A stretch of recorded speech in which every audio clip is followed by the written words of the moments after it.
Trenerė, šias rungtynes pozityviai vertinsite dėl pergalės, bet ar tas žaidimas irgi yra toks pozityvus ir gražus iš jūsų akimis žiūrint?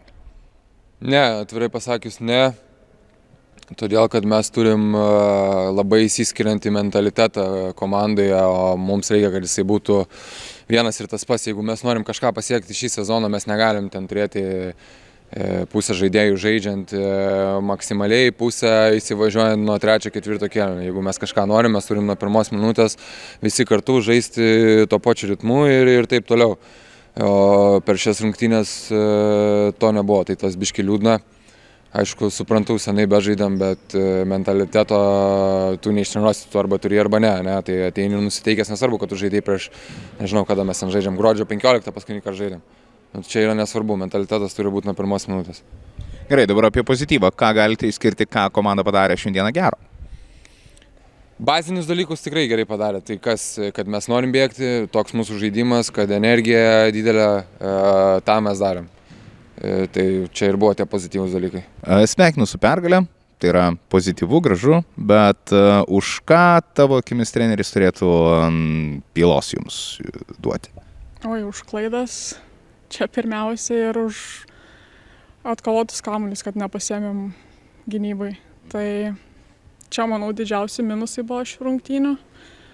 O daugiau nežinau, gal įsivėlėm ir tą jų chaosą tokį didžiulį, tai kas lėmė labai didelį klaidų skaičių.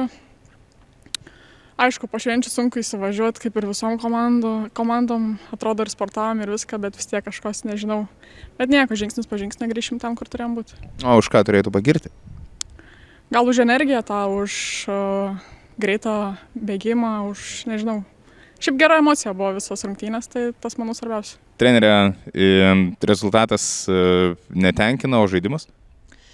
Žaidimas tenkina 2 kėlinius. Paskui, aišku, tokiai komandai kaip Neptūnas, iš tikrųjų Europos tokio lygio komandai, tikrai pasipriešinti tam jų greičiui ir kokybei yra sunku šiai dienai, bet tikrai tie 2 kėliniai tikrai buvo džiuginantis, tikrai gerų momentų buvo, tikrai džiaugiuosi savo panom. Ką? O eisim tuos sekančius 2 kėlinius, kurie tikrai nedžiugino dirbti ir šlifuoti treniruotėse. Ar komanda jau vadina trenerė ar vis dar Kristė?